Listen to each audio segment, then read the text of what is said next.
Bueno, pues es verdad que hoy nadie, en principio, por lo menos teóricamente, nadie dudamos de que la mujer es igual al varón y que Dios está por encima de las diferencias sexuales y biológicas que tenemos los humanos y que en Él, en Dios, se manifiesta la plenitud de nuestra humanidad, esa humanidad que es precaria, pero que Dios de alguna manera la plenifica. Pero el problema surge cuando bajamos a lo concreto de nuestras vidas y queremos hallar términos adecuados para expresar esa igualdad entre hombres y mujeres y esa igualdad de imagen y semejanza con Dios. Y explicar desde nuestra humanidad de hombres y mujeres cómo entendemos y cómo vivenciamos la realidad divina. Y me explico con un ejemplo. Cuando hablamos de Dios, Padre, ¿nos lo imaginamos como una mujer? ¿Se nos ocurre imaginárnoslo como una mujer? Y si Dios está por encima de lo femenino y de lo masculino, de los sexos, ¿no? ¿Podríamos imaginárnoslo como una mujer? Pregunto. Sí, en principio sí, pero no lo vamos a hacer, ¿verdad? En principio no lo vamos a hacer, luego veremos a ver si es posible o no. Es decir, el ejemplo que os estaba poniendo es para decir que aunque en principio nosotros nos sentimos ya en nuestra sociedad, en el año 2017 nos sentimos iguales, aunque diferentes, los hombres y las mujeres, cuando entramos en el ámbito de lo religioso y en otros ámbitos también, pero en el ámbito de lo religioso, que es de lo que hablamos hoy, nos encontramos que incluso las imágenes de Dios las encontramos más apropiadas en masculino que en femenino. ¿Sí o no? Vale. Entonces ahí estamos de acuerdo. Bien, pues a lo largo de la historia muchas mujeres han ido siendo conscientes de que realmente hay mucha diferencia del hecho de ser mujer al hecho de ser varón. Y que esa diferencia no se corresponde con una igualdad, sino con una desigualdad. Y muchas mujeres, y algunos varones también, pero sobre todo las mujeres, eso les ha llevado a preguntarse ¿por qué? ¿Por qué el hecho de ser mujer suponía tener un lugar secundario en la sociedad? ¿Por qué la mayor parte de las experiencias espirituales y los modelos de referencia religiosos eran varones? Y Teresa de Jesús, que ya estamos un poco lejos, pero del tiempo, sin embargo, en un fragmento del Camino de Perfección, un fragmento de una copia que había sido, de las primeras copias que había sido censurada, ¿no?, por la Inquisición, y entonces eso se había quitado, pero se encontró, creo que en la Universidad de Alcalá de Henares, si no me equivoco, no hace muchos años, y en esa introducción apareció un párrafo que se había quitado en las ediciones siguientes, que decía lo siguiente: no aborrecéis, Señor, mi alma cuando andabais por el mundo. A las mujeres antes las favorecisteis siempre, con mucha piedad, y hallasteis tanto amor y más fe que en los hombres. No basta, Señor, que nos tiene el mundo acorraladas, que no hagamos nada que valga la pena por vos en público, ni que osemos hablar algunas verdades que lloramos en secreto, sino que no nos habíais de oír petición tan justa. No lo creo yo, Señor, de vuestra bondad y justicia, que sois justo juez, y no como los jueces de este mundo, que son hijos de Adán, y, en fin, todos varones. No hay virtud de mujer que no tengan por sospechosa.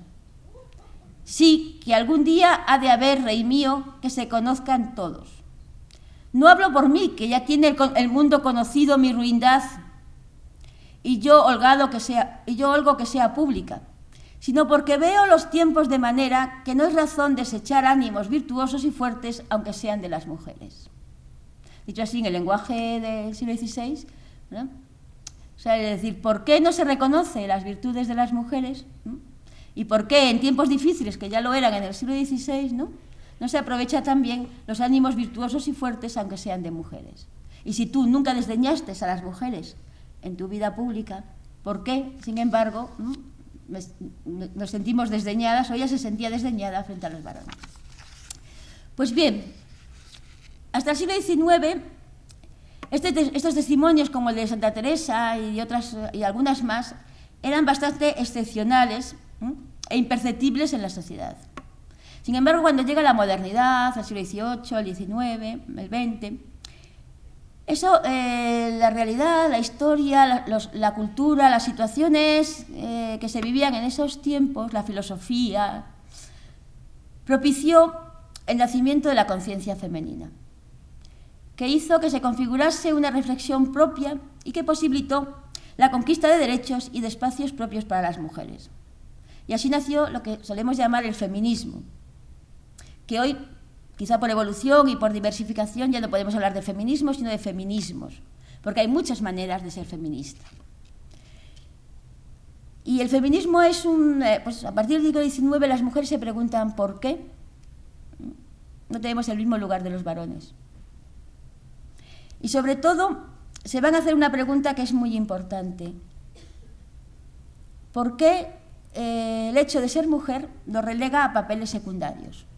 ¿Por qué el hecho de ser mujeres nos hace vivir una serie de roles, ¿no? Como ama de casa, madre, hija, hermana, pero no podemos estar en los espacios públicos, en los espacios de decisiones, en los espacios de política?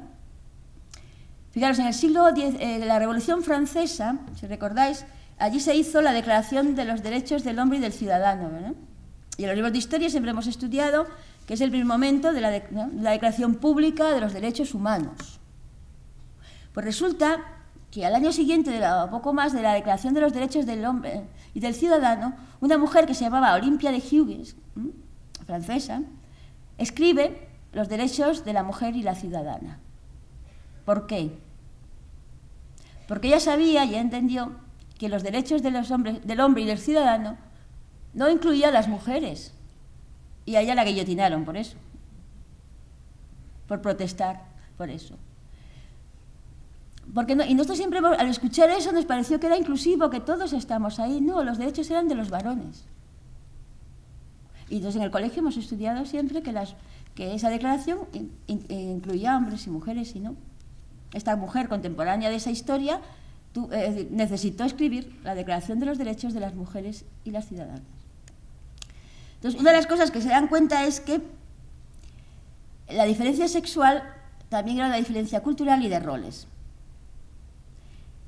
Y se dieron cuenta de que la mujer ahí salía, que la preeminencia del varón en la sociedad y la toma de decisiones era importante. Y eso dependía de una cuestión sexual. Y entonces empiezan a pensar que ciertamente eso no depende de una cuestión sexual. O no tendría que depender. Que los roles sociales, culturales, lo que podemos hacer en la vida, en la historia, las decisiones que tomamos y las vocaciones que tenemos, no depende del sexo. ¿O sí? ¿Las que sois más mayores aquí? ¿Qué decir? Que no. Pero siempre ha dependido del sexo, ¿o no? Si ha dependido del sexo, incluso en un tema de lenguaje, siempre hemos sido abogados, ingenieros, médicos, ¿o no? Y ahora, bueno, claro, ahora no. Yo estoy hablando, ahora no, ahora ha cambiado, pero estamos hablando de un poco del momento que es a partir del siglo XIX que empezamos a tomar conciencia, ¿no?, de que los roles, que lo que llamamos hoy roles de género, los roles sociales dependían del sexo que teníamos, ¿verdad? Y entonces las mujeres empiezan a luchar primero por el voto, ¿verdad?, para conseguir el voto, y después ya por otra serie de derechos hasta hoy, ¿no? Y en la sociedad hemos conseguido mucho más, en la Iglesia a veces un poco menos. Y en ese camino de las mujeres en general, y de las cristianas en particular, las mujeres también nos fuimos dando cuenta como cristianas que no teníamos la misma participación en la Iglesia. Los modelos, la manera de hablar de Dios era masculina y los modelos de identificación también eran varones, que conocíamos muy pocas mujeres que nos hayan precedido en la historia de la fe. Además de Santa Teresa de Jesús, ¿cuántos nombres sabríais decir de mujeres que nos han precedido en la historia de la fe? Catalina de Siena. Más atrás. más atrás. Las de ahora es más fácil, porque las de ahora ya son más famosas y más visibles. Juana de Arco. Isabel Católica. ¿Y de la Biblia?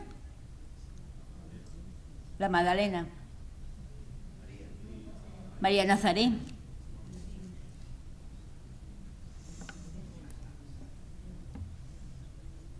No mucho más, ¿verdad? Pues hay muchísimas más. ¿Os suena Priscila, Febe? ¿Os suena Miriam, Tamar, Ruth, Sara, Rebeca? Pero no nos sale de primeras, ¿eh? Sin embargo, si decimos varones... Bueno, bien, esto solamente era porque ayudarnos a caer en la cuenta, ¿no?, de que este proceso, que ha sido un proceso largo, que sobre todo a partir del siglo XIX, las mujeres no solo se preguntaron cómo ser iguales a los varones en la sociedad, en el ámbito público, por qué tenían su vida tenía que situarse dentro de la casa, ¿no? El ámbito de la casa era de las mujeres, el ámbito de lo público era de los varones, ¿no?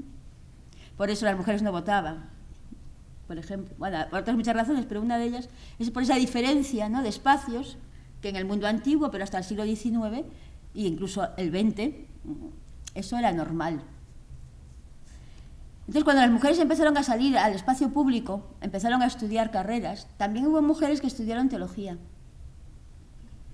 y que empezaron a introducirse ya a partir del siglo XX, de los años 60, 70 y algunas un poquito antes, empezaron a estudiar teología y empezaron a hacer una teología diferente. Empezaron a hacerse preguntas diferentes a la fe. Empezaron a pensar y a revisar la liturgia, la moral. Empezaron a leer la Biblia y a hacerse preguntas diferentes. Por ejemplo, ¿dónde están las mujeres? ¿Qué le pasa a las mujeres de la Biblia? ¿Por qué son importantes las mujeres en la Biblia? ¿Son tan importantes como los varones? ¿Qué hacen las mujeres? ¿Qué dicen de Dios las mujeres en la Biblia? ¿Qué hace Dios con las mujeres en la Biblia? ¿Qué hizo Jesús con las mujeres? ¿Las mujeres eran seguidoras de Jesús? ¿Solamente eran mujeres que les ayudaban a hacer que les ayudaban a hacer la comida, que los cuidaban? Entonces empezaron a hacer preguntas, estas mujeres que empezaron a estudiar teología, que se empezaron a encontrar con una teología también hecha por varones, y empezaron se podía hablar de muchas cosas que las mujeres empezaron a reflexionar, pero yo quería hablar sobre todo de tres.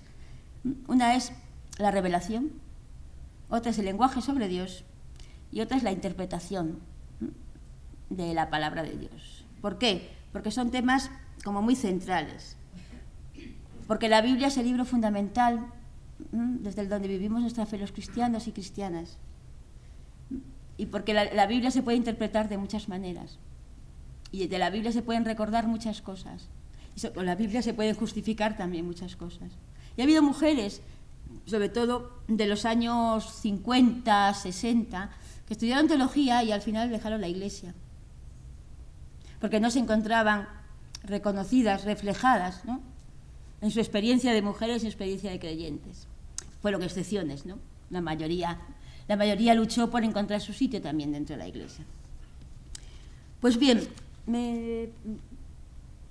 empezaron a mirar la realidad de la fe desde otro lado.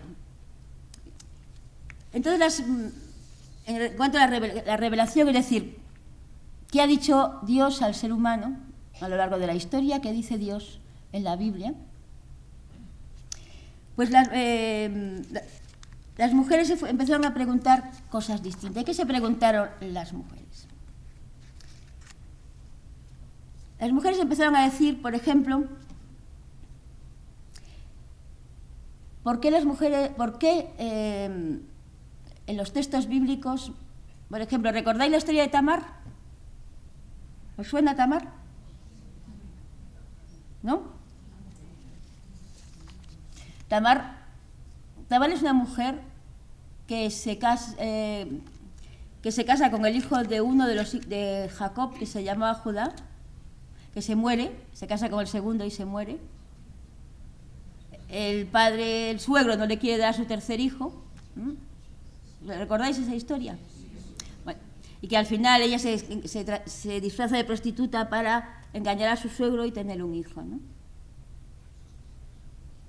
Entonces, las mujeres al leer la Biblia se encontraron con que muchas de las historias de mujeres eran historias desgraciadas. Tenían lugares secundarios y no había una palabra, parecía que no había una palabra de Dios pronunciada sobre ellas. Y había sobre todo una mujer que era Eva, ¿verdad?, que era la causa de todos los males del mundo, ¿o no?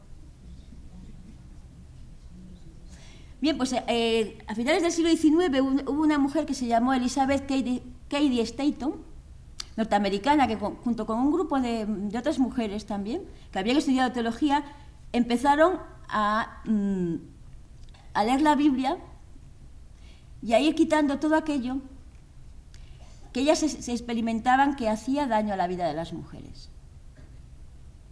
Imágenes, textos, frases que hacían daño a la vida de las mujeres.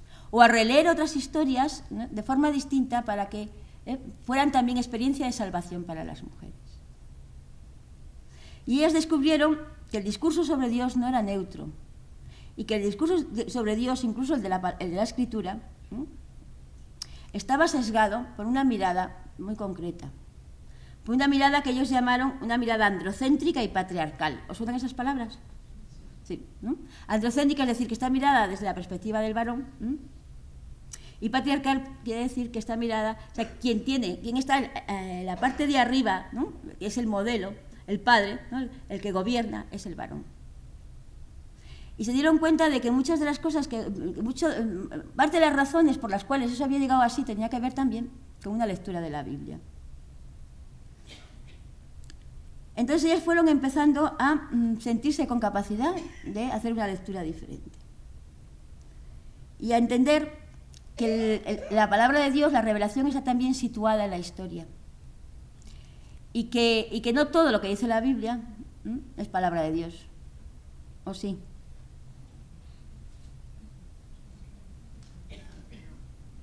¿Sí o no? No. Decía un profesor mío, de comillas, que la Biblia no es palabra de Dios, contiene la palabra de Dios, ¿no? Y eso fue lo que ellas fueron descubriendo y entonces fueron releyendo y cambiando, ¿no?, superando el continente para quedarse con el contenido. ¿Me explico? Entender que hay un continente de la palabra de Dios en la Biblia que tiene que ver con el contexto en el que fue escrito, con quienes la han interpretado a lo largo de los siglos, ¿no? Y sin embargo había que desvelar, había que recrear, habría que ampliar el contenido y sobre todo aquello que también era importante para las mujeres y buscar en las páginas de la Biblia las experiencias de liberación, las experiencias de sanación, las experiencias de empoderamiento también de las mujeres, y los lugares donde Dios también hablaba en femenino, porque Dios siempre hablaba en masculino. Dios era un varón.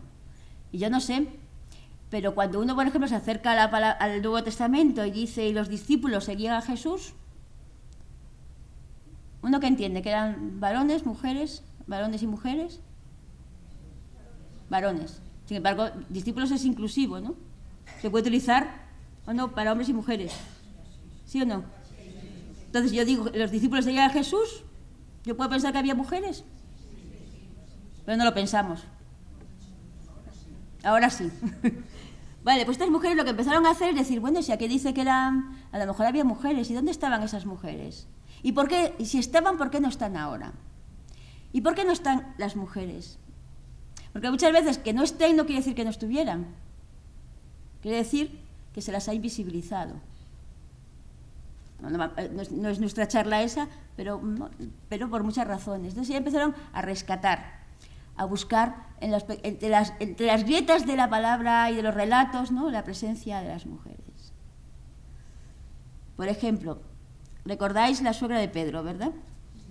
Bien, que la curó y después ¿qué hizo? Se levantó y le sirvió, ¿verdad? ¿Qué os imagináis que hizo? La cena. La cena. Bueno, pues hubo mujeres que se dedicaron a estudiar este texto, ¿verdad? Y entonces dijeron, oye, que Jesús dijo que la clave fundamental del seguimiento es el servicio, ¿verdad? El que quiera seguirme, que sirva, ¿verdad? Y es el diaconeo, el verbo del diaconado, el verbo servir. Entonces, cuando Marcos dice que se levantó y sirvió, ¿necesariamente tiene que ser la cena? No podemos dedicarnos a explicar eso, pero ¿puede ser que se levantó y le siguió como discípula? ¿Puede ser? Vale. Otro día lo contamos más despacio. Solamente es para que vayamos cayendo en la cuenta de que cuando las mujeres llegaron a la escritura, cuando las mujeres llegaron a la teología, ¿no? Y se encontraron con San Agustín y con estos que decían, ¿no?, algunas cosas que iban en contra de la dignidad de las mujeres. No porque ellos lo hicieran con esa intención, porque tenían otra mentalidad, pero ellas empezaron a descubrir que era muy importante darle la vuelta a muchas cosas y empezar a preguntarse por qué. No fue fácil, en muchos casos no fue fácil, fue un camino largo. Por eso aquí en España, pues, en los años casi 80, tuvimos la primera mujer profesora de teología en una universidad. Hoy tampoco hay demasiadas, ¿no? Nos resulta mucho más fácil incluso escuchar a los teólogos que a las teólogas, ¿no? Porque nos da más seguridad. En el fondo nos pasa eso, pero bueno. Vale.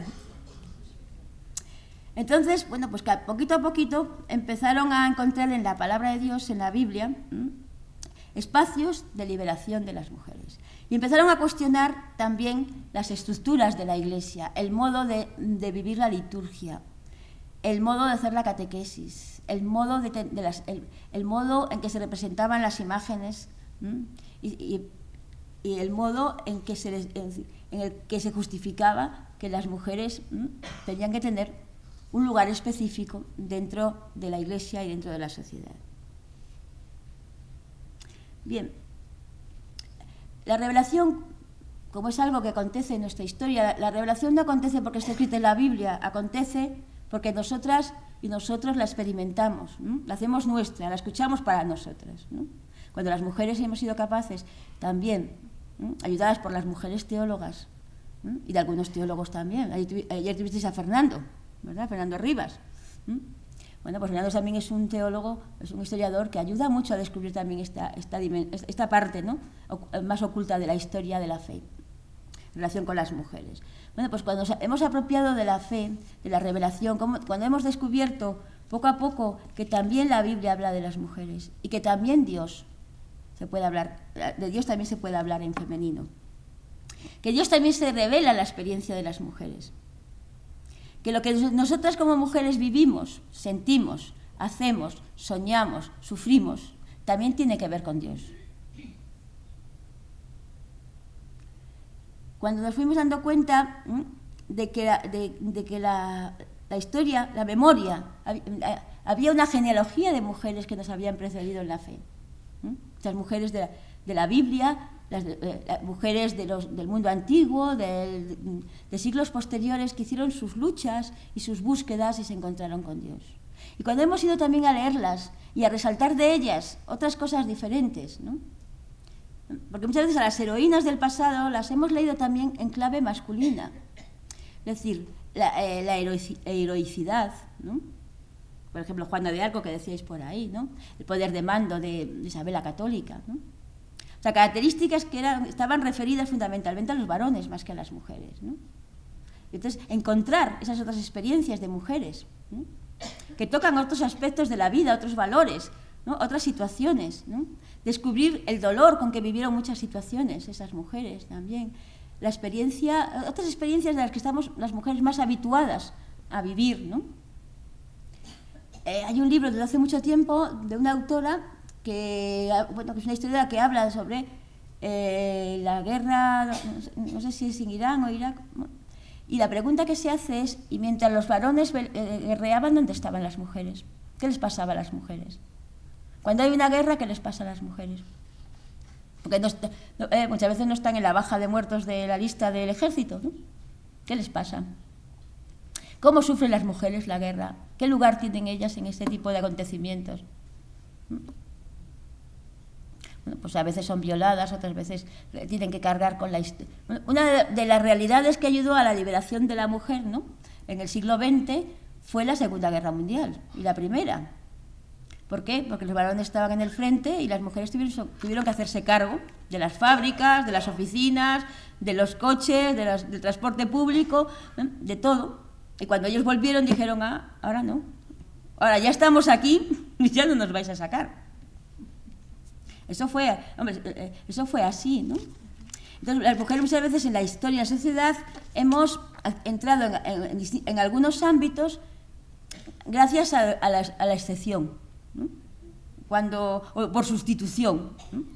Entonces, bueno, en muchos ámbitos, pero en la teología las mujeres, bueno, pues empezamos también muchas veces por sustitución, pero sobre todo empezamos porque necesitábamos escuchar a Dios hablar en femenino.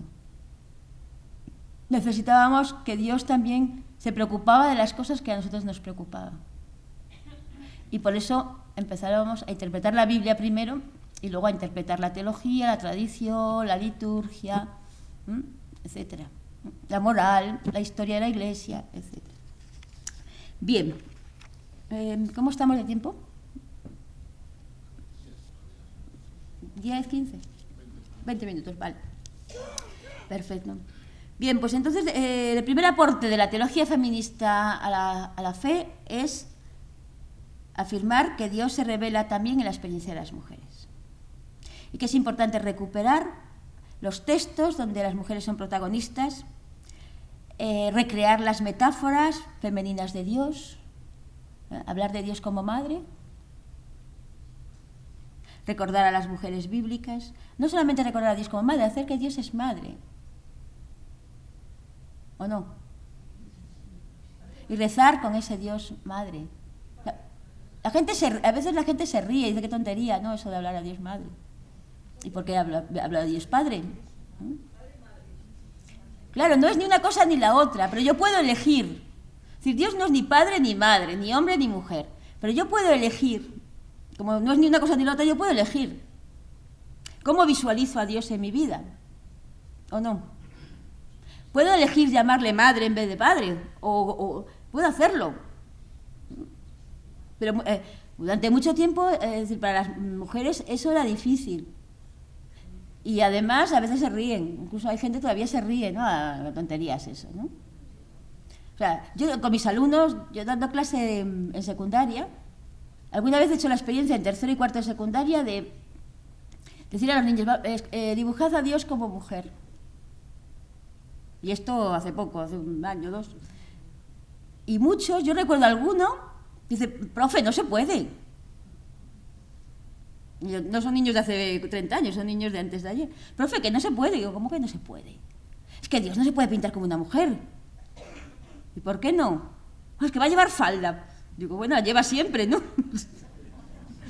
Profe, pero va a llevar, ¿cómo va a llevar? Digo, ¿qué va a llevar? ¿No? Eso, los niños de ahora, no los niños de... Eso no se puede, profe. Y les costaba coger el bolígrafo y dibujar a Dios con pelo largo. Largo femenino, porque largo ya lo lleva a veces en la iconografía, ¿no? Y claro, lo tenemos muy introyectado en nuestra manera de entender la espiritualidad, nuestra manera de entender a Dios, ¿no? En cuanto nos lo imaginamos, ¿no? Claro, y dices, los varones imaginan a Dios como un igual, o sea, alguien que es como ellos.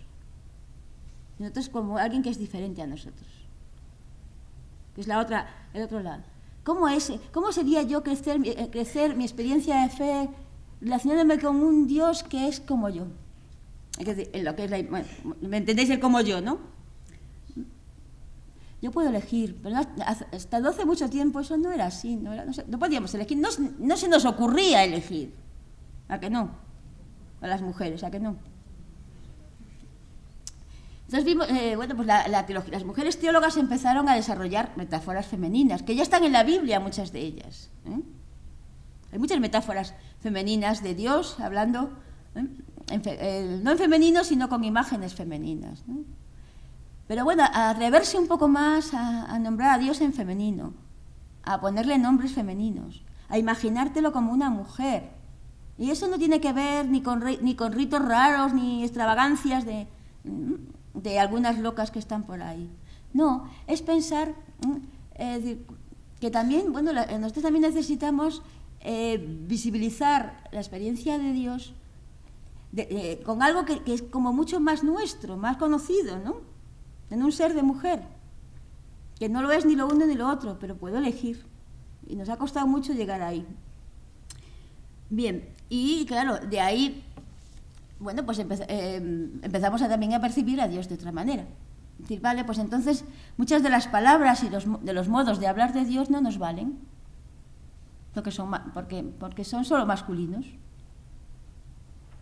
Necesitamos que sean también incluir, no para que sea, ahora vamos a hacer lo contrario, no, para incluir, para abrir las posibilidades, el abanico de posibilidades de pensar a Dios. Y entonces, cuando empezamos a pensar a Dios de otra manera, a descubrirlo también desde nuestra parte del mundo y desde nuestra mirada, nos dimos cuenta, pues eso, que había un lenguaje que no era inclusivo. Y hay gente que se ríe con el tema del lenguaje y de hablar en femenino. Eso no lo arregla, eso no hace que ya seamos iguales, ¿no? Pero ayuda, porque el lenguaje es preformativo, el lenguaje crea realidad, y cuando utilizamos un tipo de lenguaje, eso nos ayuda a incorporar la experiencia, ¿sí o no? Y cuando decimos padre, tenemos una imagen de padre. Cuando decimos madre, tenemos una imagen de madre. Y cuando decimos Dios, también. Y si yo leo un texto de la Biblia en femenino, me resuena de distinta manera. Si yo escucho a San Pablo decir, queridas hermanas, porque todas somos pecadoras.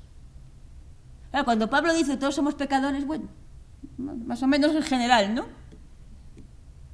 Pero cuando dice porque todas somos pecadoras, ¿a que nos suena diferente? ¿Sí o no? Bueno, ¿y por qué? ¿Os habéis preguntado por qué? Porque lo femenino es como menos, ¿o qué?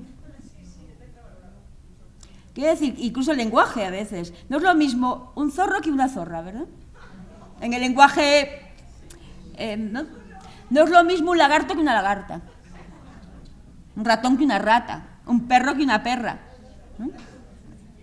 Por eso que el lenguaje no es indiferente.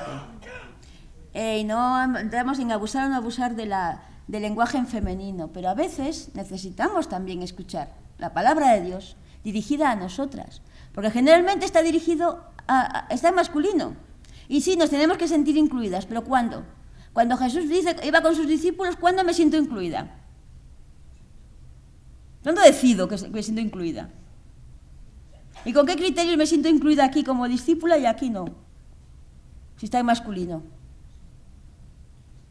¿Me explico? ¿Sí? Entonces, es una parte que yo lo estoy haciendo muy simple porque es un dato así, pero es una parte que para las mujeres teólogas ha supuesto también mucho sufrimiento, mucho ir cayendo en la cuenta, ¿no? Mucho rompiendo estereotipos y maneras de ver, ¿no? Y sintiendo, a veces con el abismo de decir, estaré yo pensando algo que es una locura, ¿no? Y acercándose, bueno, pues María Magdalena. María Magdalena, una figura muy importante en el cristianismo antiguo, sin embargo la recordamos porque nos dijeron que era prostituta, que no la era, nunca lo fue. Entonces, si las mujeres en el Nuevo Testamento, si ser apóstol de Jesús es haber tenido la experiencia de la resurrección de Jesús, ¿por qué las mujeres no son apóstoles? Si son las primeras que son las primeras testigos de la resurrección, las primeras que hacen la experiencia de que Jesús está resucitado. Y sin embargo no lideraron nunca la Iglesia de los orígenes, o por lo menos lo que nos ha llegado. Son preguntas que se hacen las mujeres teólogas y algunos varones teólogos también. Por ejemplo, Fernando ayer. que nos cuenta muy bien ese proceso de invisibilización de las mujeres, ¿no?, en los orígenes cristianos. Bueno, ¿por qué? ¿Cuál es la diferencia? Y si no fueron importantes o líderes en los orígenes, hoy tampoco las mujeres tenemos que tener espacios de liderazgo y de palabra en la Iglesia, en la liturgia.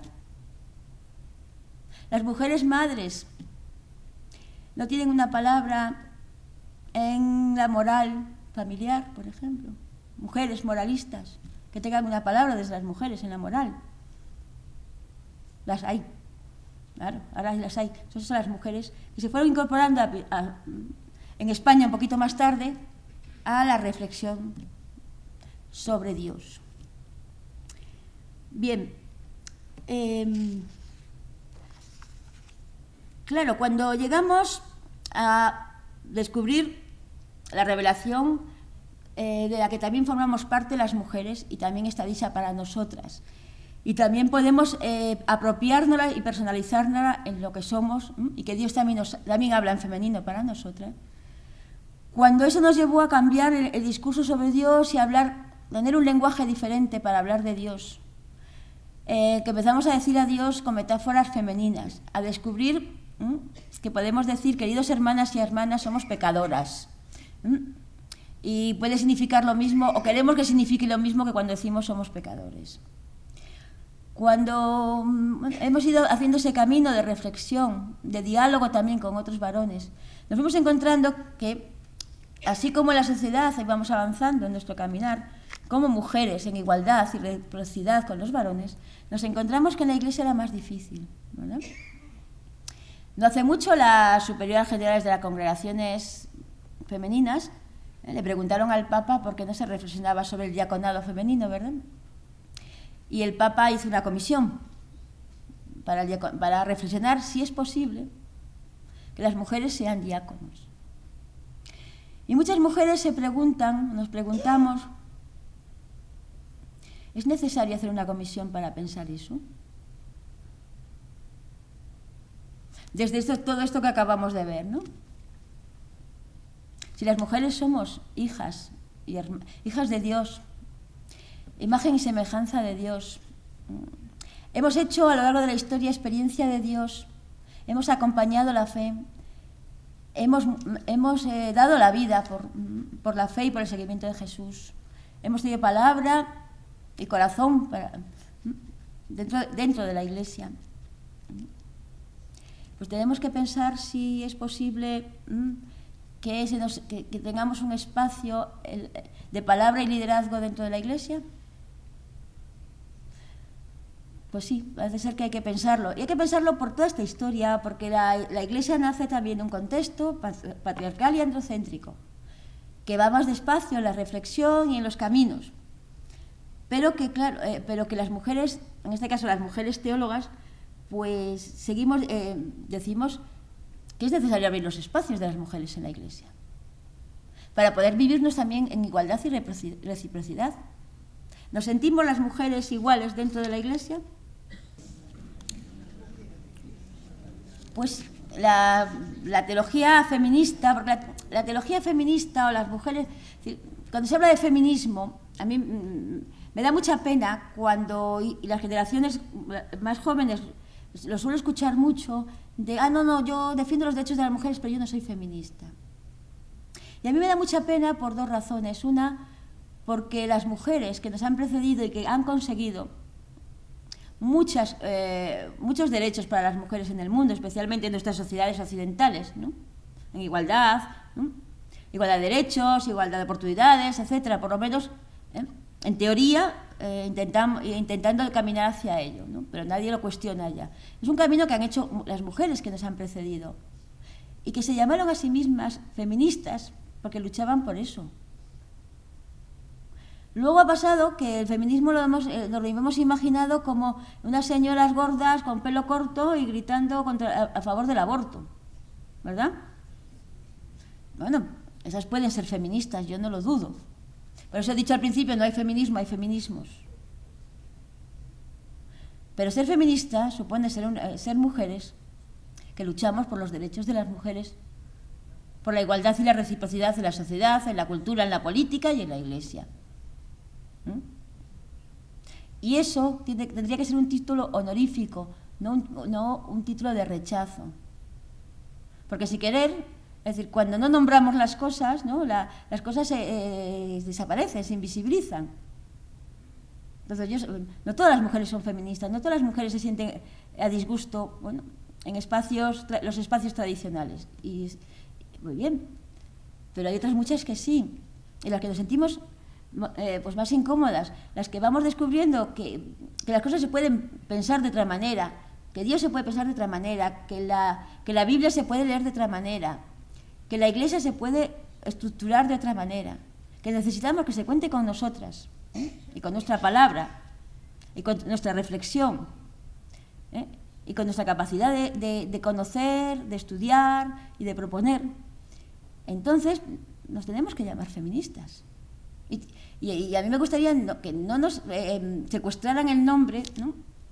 Por convertirlo en un insulto, ¿no? Bueno, pues, de algunos radicalismos que los hay. O sea, feminismo no es lo contrario de machismo. No es lo contrario de machismo. O sea, que es machista no es lo mismo que la que es feminista, son cosas distintas, ¿verdad? Entonces, feminismo no es un término peyorativo, y tampoco en la teología. Decir que somos teólogas feministas quiere decir que somos teólogas que queremos reflexionar, estudiar, dialogar sobre los temas que tienen que ver sobre todo con las mujeres y aplicar lo que se llama la categoría de género. Es decir, vamos a los textos de la palabra de Dios, vamos a los textos de la tradición, vamos a los textos de la liturgia y le preguntamos, por ejemplo, ¿quiénes son los protagonistas aquí? En la liturgia, ¿quiénes son los protagonistas? El pueblo de Dios, sí. Pero cuando uno entra en una iglesia, ¿qué es lo primero que ve? El cura, ¿verdad? ¿Quiénes dirigen la celebración? Entonces, es decir, que hay roles ministeriales, roles sociales, roles políticos, roles culturales que tienen que ver con el sexo, ¿verdad? Es decir, con el género, es decir, entre lo masculino y lo femenino, y el hecho de ser mujer o varón no es lo mismo. Entonces tenemos roles diferentes, y en la Iglesia nos pasa mucho, en muchas cosas eso, ¿no? Entonces cuando yo le pregunto desde el género, es decir, ¿esto es un rol de género? O sea, ¿esto es un rol específico por el tema del sexo? Por ejemplo, lo que os decía de la suegra de Pedro. Cuando le aplicamos el género, decimos, ¿por qué tiene que servir? Si en vez de la suegra de Pedro es el suegro, pensamos lo mismo que le hizo la cena. El imaginario hubiese sido otro, ¿verdad?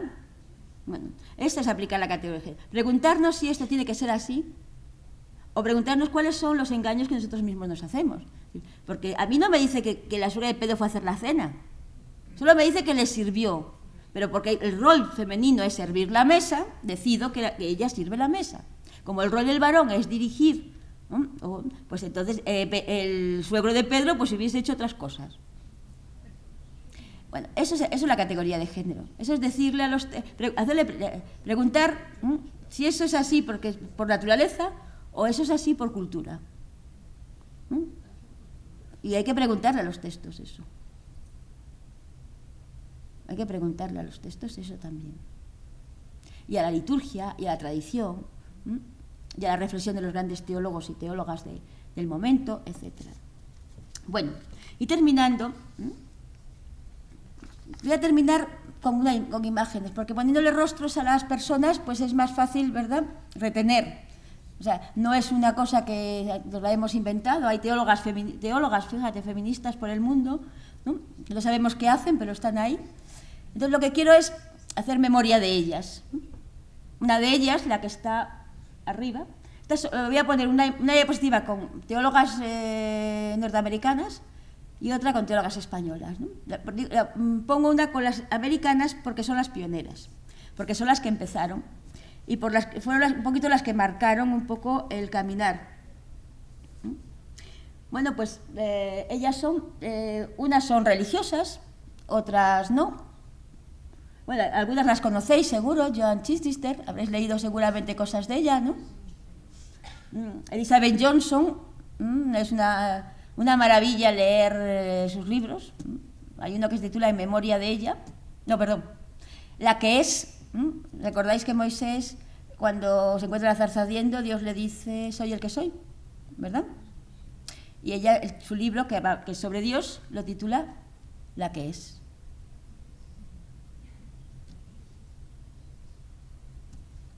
Para que penséis. Sandra Snyder también pues escribe, y Carol Osiek, que son casi todas, menos Elizabeth Johnson, esas que están ahí son religiosas, son profesoras de universidad en distintas universidades de Estados Unidos, y Carol Osiek es biblista, también religiosa del Sagrado Corazón, y trabaja mucho el tema del diaconado femenino, del mundo antiguo. Bien, ¿me pasas la diapositiva? Bueno, y aquí os presento algunas de las, también os he puesto las pioneras, es decir, las que en España comenzaron, ¿no? Que son como las clásicas, porque ahora hay muchas más mujeres haciendo teología. Isabel Gómez Acebo, Dolores Aleixandre, Mercedes Navarro, Carmen Bernabé, Elisa Esteve. Para que nos suenen las caras y nos suenen los nombres, porque siempre uno como que lo acerca más cuando les vemos las caras que cuando no. Bueno. Bien, pues terminando, decir solo que cuando Jesús es ungido en la cabeza por una mujer en el Evangelio de Marcos, ¿verdad? Y que al final de la unción, en el Evangelio de Marcos dice, en cualquier lugar que se predique el Evangelio, se hará memoria de lo que ha hecho esta. Tengo una amiga que siempre dice, si en vez de ser esta fuera Pedro, hoy teníamos un sacramento.